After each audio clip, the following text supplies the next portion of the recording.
Welcome to the Hood Journal Podcast. I'm here with Taina Maldonado, the host of Expressive Success. Alright, bet. Beautiful. I'm feeling good. I'm excited to be here. Thank you for having me out and, allowing me to be on your podcast, your interview and stuff like that. And thank you for coming out here. Appreciate you for being a strong woman in this journalism industry. I know it could be tough. For being an inspiration, because I remember seeing you doing a podcast, I was like, yo, that's tough. I really like what she's doing. In spite of like her situation, like you pivoted after the injury. And you pivoted, you were using your time wisely, because not a lot of people are able to do that, and not a lot of people have the effort to do it. Like, I like being motivation for people, and especially like for younger generations. Like, I want people to look at me as like, she paved the way for future generations to come, and that's kind of like what I have for my podcast. Like, I like interviewing women that have had paved the way for like future generations, and like opening doors and opportunities that, especially for women that we might not have like years ago, and till now it's going good though. I moved from Puerto Rico when I was like 5 years old, and then I've been in co-op ever since. And yeah, like it was just me and my mom. My dad had passed away when I was younger. I've had a good life, I'm not gonna lie. Like, a normal childhood. I appreciate, my mom and my stepdad, and I have two younger sisters as well now. Basketball has also been a way for me to like, if I've gone through hard times in my personal life, I could use that as a way to exit and escape from reality and stuff like that. So that's why I appreciate basketball so much, and it's been a dear part of my life for the most part. When did you discover your passion for basketball? I was always like kind of like a tomboy kind of girl. Like, I've always like playing basketball with the boys in elementary school. Like, we never had a hoop, but we had like this little like jungle gym thing that kind of was like a basketball hoop, and we used to play. And like, I'm highly competitive, like, and not a lot of the girls really like playing basketball and stuff like that. And I was always just the girl that was always playing basketball with the boys and just giving them a run for their money, because they didn't think, they said, oh, she's a girl. You was getting a lot of niggas tight. Yeah, for a fact, And once elementary school, I was just playing here and there, and then 8th grade, there was a basketball team, but it was like mixed boys and girls. It was only like 2 girls on the team, so I was one of them. And then, that's when I really started like getting in tune with it. And then once I came to high school, I went to FDA. Me and you went to the same school. Yes, sir. At first, I was doing volleyball, which is crazy, and I was like, you know what? Some girls see me playing at the Tri-State? Tri-State, yeah, exactly. And she was like, oh, you should really try out for the basketball team. And I was like, for some reason, really nervous. Like, I was like, I don't know, like, the coach looks mad mean. In fact, she did do a She looked mean. First impression, she looked mean, but I'm telling you, I love that woman like my second mother. So ever since then, I'd say 8th grade is when I found my passion. And 9th grade is when I took it serious, and that's when I started to blow up. And I realized that, it's actually a good, like, I have talent in this game. Like, for me, like, I'm actually pretty nice. And fast forward, I'm in college playing ball. Yes. And I don't know, but like, people look at me as leader, and I like that, because it's like, okay, now I see what I'm doing is actually benefiting myself and benefiting other people. Like, people are looking up to me and like looking at me as motivation, and like that's what makes me love what I do the most, especially like with this podcast and basketball and just in general. Shout out to Shimon, that's the goal right there. That's a sis right there. Shout out to Kayla. That's my guy. You was playing with some heavy hitters, so like, what was that like being a young new kid on the block? Like, with them, I was nervous. Like, I was kind of shy, and I had to break that shell of like, I'm good, and I need to have confidence. Yeah, you gotta prove it. You gotta be confident. Exactly. Confidence is everything. Even outside of basketball, if you have confidence walking into a job interview, you're more likely to, probably get that job, because if you walk in like with your head down thinking you're gonna fail, mostly, your results is gonna be failing. But, playing with them it's been great. Like, I love them. Those are my sisters for life. To this day, like they've taught me things like to grow mentally, like, and stuff like that. So, it was good. Yeah, I enjoyed playing. Y'all wasn't playing for y'all. Was on some Warriors shit before the Warriors. Like. Yeah, facts. We used to really smoke all the I got some pictures of scoreboards. Yeah, I remember I think we played George Washington. It was like 101-14. Like, that's illegal, right? Yeah, like that was crazy. We really smoked them. Like. So why did you decide to go to Monroe and play ball? I had a lot of colleges on my mind. Like, the reason I picked Monroe was because, for one, once I had my injury, a lot of the coaches kind of backed off. And that was like my fear. Like when I had the injury, the automatic thought was like, damn, like I'm gonna lose all the scouts that I have. Like all these people are gonna probably back up. And like Monroe, you know, Coach Jeremy, he was recruiting me from the summertime. Then, you know, he met my mom. I used to play in summer leagues, like Watson tournaments, Uptown Challenge, West Fourth, all those places. You know, after my injury happened, he was still like, you know, we still want you. You're still our top recruit. Like, you know, like this injury, we're gonna help you. We're gonna help you beat this. We're gonna help you get better. We're gonna help you probably be better than what you were before in high school and stuff like that. And I'm not gonna lie, he kept his word. Like, he kept his word. You know, he's been helping me progress with my knee, my injury, you know, always checking up on me. Like, yesterday, threw up 1,000 shots on court. Like, for me, like, I can't really do much lateral movement, but for me, I'm getting more precise with my shooting. And once I add the legs, it's going to be just water. So I can't, like, just talking about it, it gets me happy because, like, I see my improvement. And once I add my legs to it, it's just going to be even better. Like, for a fact. But like sometimes it kind of gets sad because like when I see these people like doing like 4-on-4, like when we're doing motion drills and shit like that, like I just sit there like, damn, I wish I was out there. Damn, like I want to be out there and playing, but you know, I just gotta trust the process and you know, take with what I got and work with what I got for the most part. Blessing in disguise this injury, and he's helped shine the light on that. What was going through your mind when you suffered your injury? Like you said, I was doing 2-to-1 press, so like I was trying to cut the girl off. I tried, you know, it was my fault. I cheated, and like I got beat. So then I sprinted and tried to trap the girl at the half court line with my other player. I like did like a lunge step, and then I stepped. And you know what, girls, we have wide hips, so we're more prone to like having ACL tears and stuff like that. Yeah. So the way I stepped and my foot locked. My leg locked, and then I bent it, and it just popped, and I started limping.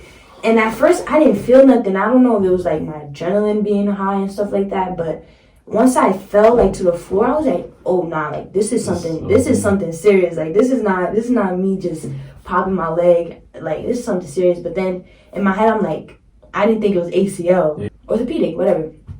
So I was like, okay. So I went and go see them. And then the doctor just says, yeah, it's just an ACL tear. I looked at him like what? You just told me my basketball career is on pause. That's what you just told me. He was like, yeah, it's just an ACL tear.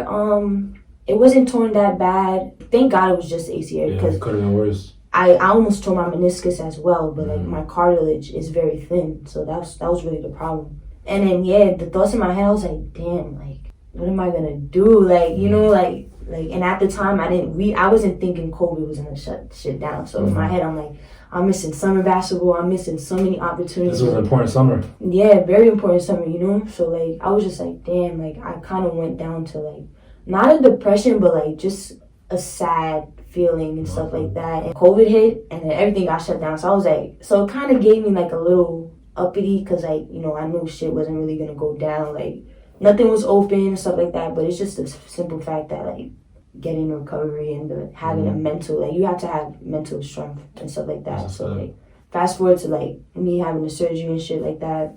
The first like 3 weeks, toughest week of my life. Like tough, like constant pain. Like I just had to sleep. Like I could barely eat. Like I didn't want to do nothing. Like I just laid there and like, you know, painkillers. And what I had was like, they gave me perks. So like, it was like, I don't like being on any type of drug. Like I don't like taking perks. And I realized that because perks made me feel angry. Like I felt a lot of anger and stuff like that. There's nothing good that comes from pills. Nothing good, whatever. So I was just like, damn, like, I don't want to take these pills because they make me angry. But I don't want to feel this pain. So I'm like, damn, like, I just got to work what I have. And I try to read some books and stuff to like get my mind like not using on my phone so much because like it's boring after a while.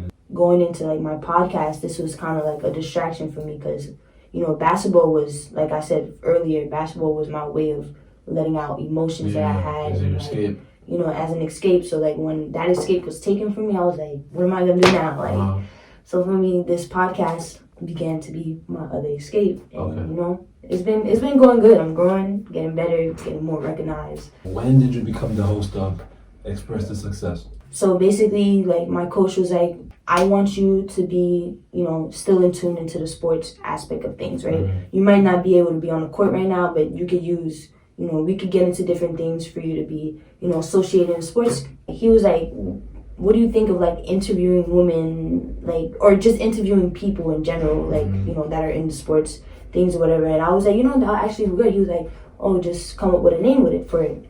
And I was like, you know how people be like TED Talks and stuff like that? At first I was like, let's just do Express Talks. For me? So like, and then we was branching on Instagram Lives and stuff like that. So it was actually pretty easy transition. The first person I interviewed was Miss Joyce. She's a Harlem Globetrotter.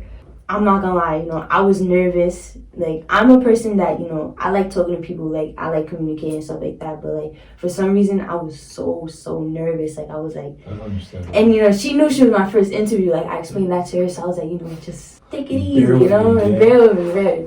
And so, she made me feel very comfortable. Her energy was, like, really there, like, and her energy, like, transpired to me and stuff like that. So she made me feel mad comfortable and stuff like that. And, with more repetition, I got even more comfortable. Even to this day, like, if I was to interview somebody tomorrow, I'll still probably be nervous beforehand. And it's just something, and I've interviewed people and I asked them, like, do they still get nervous even though they've been interviewing for X amount of years and stuff like that? They was like, yeah, heck yeah.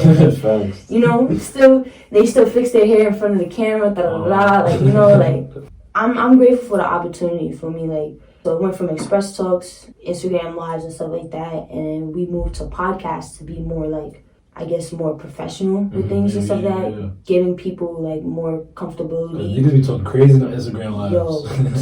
Yo, that's what you were saying.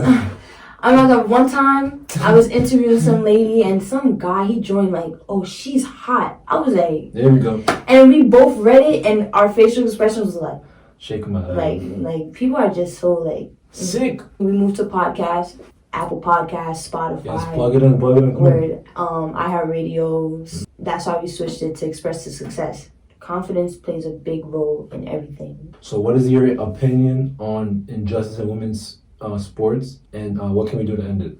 I feel like whether we're men, women, alien, dog, we should all have equality, no matter what it is. Like. And I feel like women fought so hard, even from the beginning of time, just to prove that they could do the same exact thing that men could do. And don't take this the wrong way, but like, I'm a female, you're a male. You will have more opportunities than I will have. You're right. Just straight off the bat because I'm a female and you're a male. Like, right. People think like, especially people that are older and still have like that mindset of like, racism, sexism, all that. They think that women are supposed to be submissive. Yeah, like they're superior. People that have that mindset, it's like tough because a lot of people still have that mindset, like I just said, We always have to prove ourselves and stuff like that. And like you said, the example of, the men's workout facility and women's workout facility.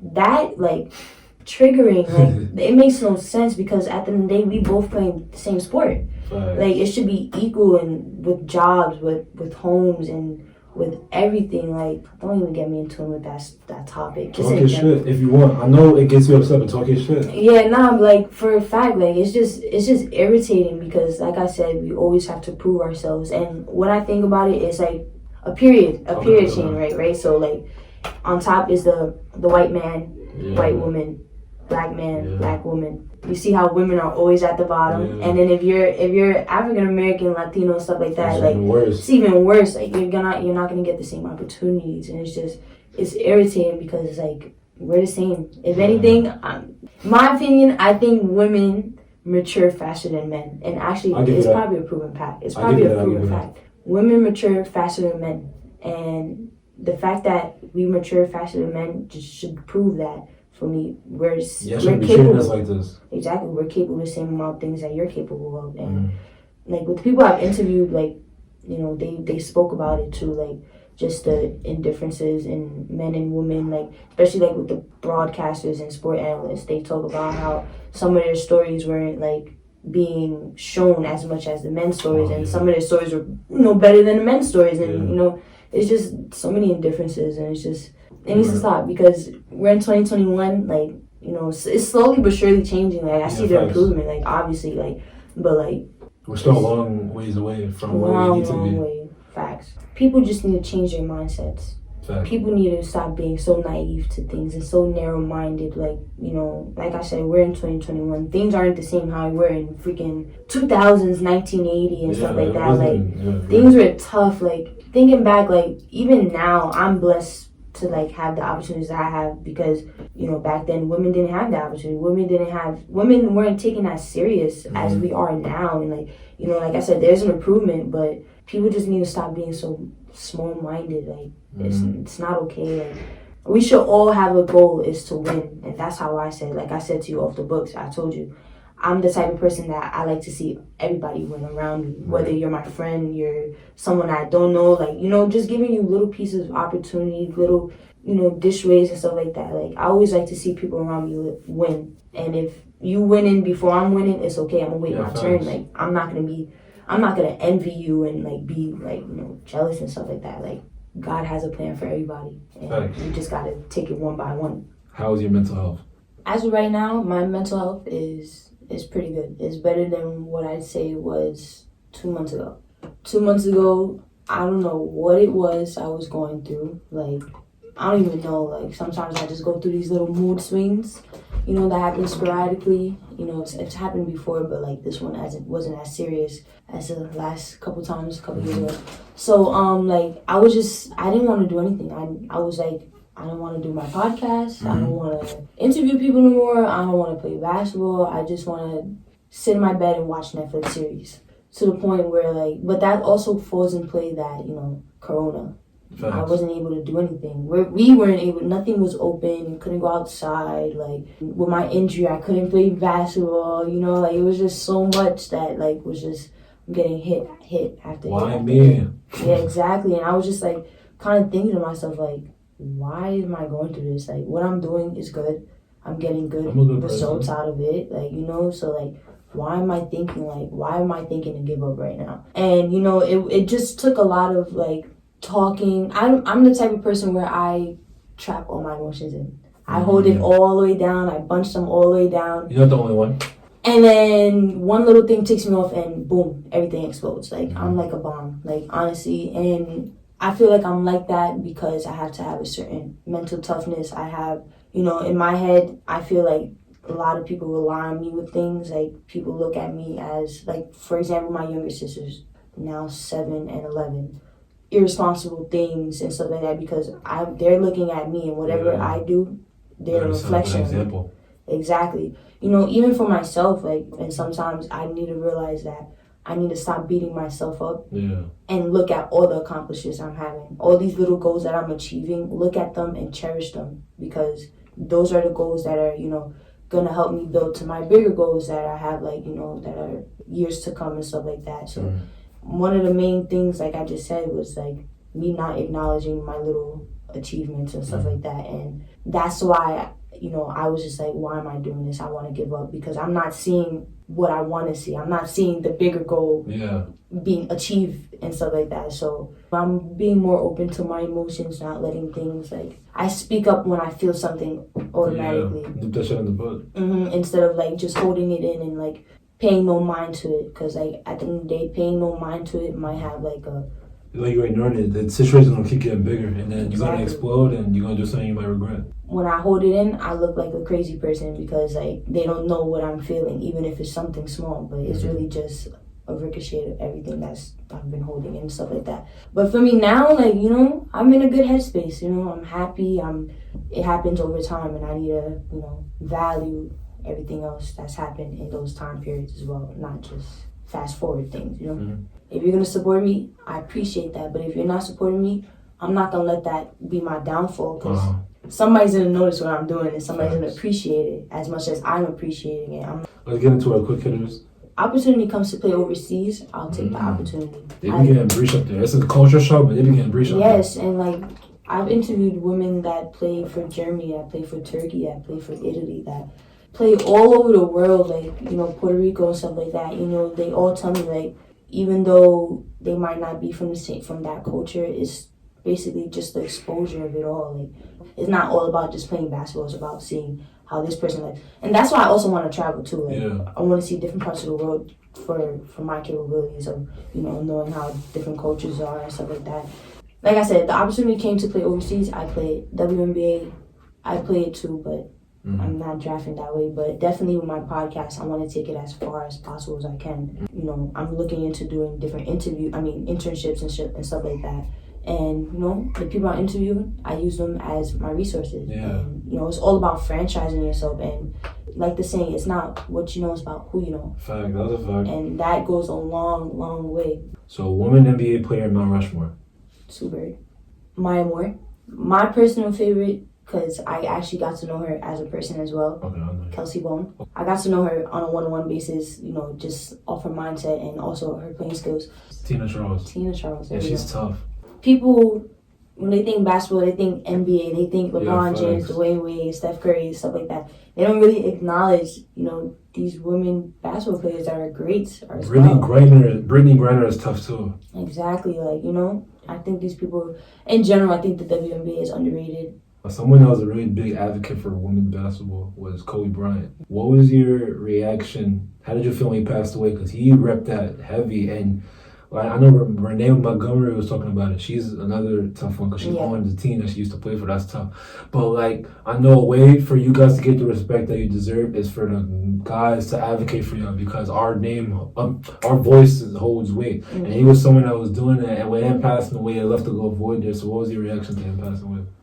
I think I seen on like TMZ News something. Yeah, I seen it too. I was like, cap. It should fool. Cap. Like, you know, TMZ be putting some fake shit sometimes, whatever. So I Googled Kobe Bryant died, but all I kept seeing was TMZ. So I'm not seeing any other like ABC News and stuff like that. So when I really found out about it, I was like, yo, like what? Like that's crazy. Like, you know, a lot of people died that year too, like Pop Smoke and all those people. Like, but besides the point, when I found out about Kobe Bryant, like I got sad, like really sad, because like you said, he was a big advocate, and he was like one of my role models, like when it came to like having that Mamba mentality and stuff like that. Like, not just him playing basketball, like, obviously he's a legend, always, hands down. Him just, like, always being a strong advocate. His daughter, Gigi, you know, he really did a lot for women's basketball. Through, like, many people I've interviewed, they voiced that as well. Like, he's helped out so much, and, like you said, being a voice for us females that might not have that, you know, power to, you know, voice doesn't really travel like that. Yeah, to impact worldwide, like that's crazy. Like this guy worldwide, all countries around the whole entire world. Like I don't think not one person knows who doesn't know who Kobe Bryant is. So for him to be saying that, yeah, you know. Yeah, like you know, like it was sad. It was really sad, and people like LeBron James and Kyrie Irving, they're trying to like fill the void that he left, you know. And I actually seen like this article on like Sports Center. It wasn't an article, it was like a video, and it was like talking about how Kyrie's like trying to, you know, be the void for Kobe. Kyrie's one of my favorite players as well. So music, Mount Rushmore, Lil Baby, and then Gunna. It's Givian, yeah. Okay. I like that. Future. Honorable mention, A Boogie, Meek Mill, G Herbo. Okay. I like Herbo. Summer Walker. Shout out to my guy, B White, Brandon B White. He just dropped his the album. Shout out B White. My favorite song on that album is Bad Girl. Hardly Mentioned. Out now, all platforms. Yo. Tune in, top 3 songs, fire, bangers. I'm proud of him. I remember we used to always just chop it up about stuff like that, and like just seeing him like grow, and you know, telling me that he wants to take this rapping thing serious. Like, you know, me and him might not be as close as we was before, but like me seeing him do his thing and actually grow as a person, as an artist and stuff like that really makes me happy. And like I said, I'm the type of person that I like to see everybody I know win, no matter if you could have dinner with 5 guests that are alive, who would they be? I'd have dinner with my dad. He passed away when I was younger. Sleep in peace, Ken. For me, yeah, facts. That's my twin right there. I'd say Kevin Hart. Ooh. I think he's pretty funny. Like, he's dumb funny. He's dumb funny. Like I think it'd be funny. Sue Bird, Kobe Bryant. I'd say Rihanna. I like her music. I have a little crush on her. Yeah, she's tough. What's been your favorite interview that you've done so far? When I interviewed Andrea Carter, she's a sports broadcaster / analyst and stuff like that. You know, I feel like I connected with her like on a one-on-one. That was when I was doing like Instagram live, so like when I first started and stuff like that. She's kind of one of the like people that really made me really, really comfortable with being an interviewer, and like, you know, she told me like it's okay, like just relax, you know, be more comfortable, like, you know, it's just simple conversations, like.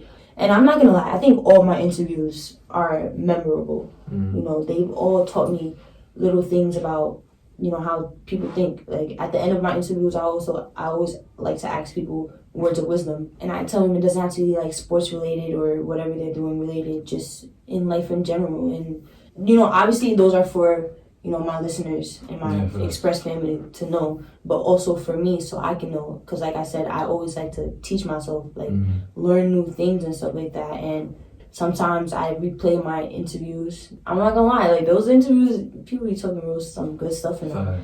So make sure y'all tune in. Instead of just doing like people in sports, people like in business, in real estate, and different stuff like that. Like I still kind of want to keep it towards like women, because I feel like women don't get as much exposure, but I'm thinking about like adding men into different seasons are different things. Like last season was straight sports. This season is just business and sports. People that run business and have played sports.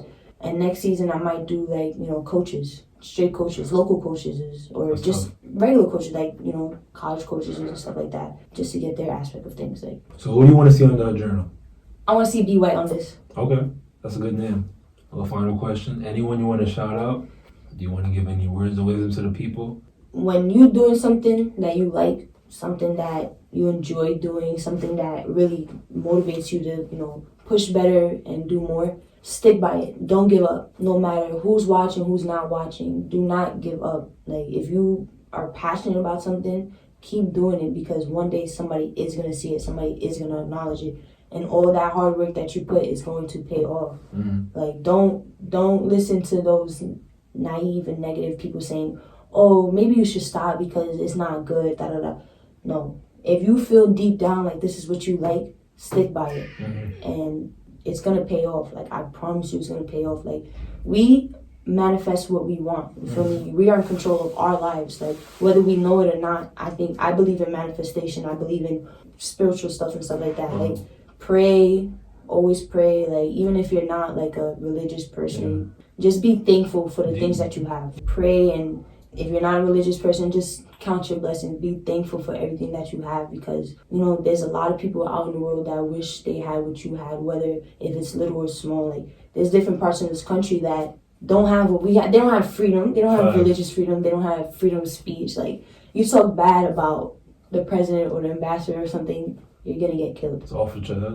Just cherish everything you have, and for those that, you know, that are supporting you, keep them close, but keep your enemies closer.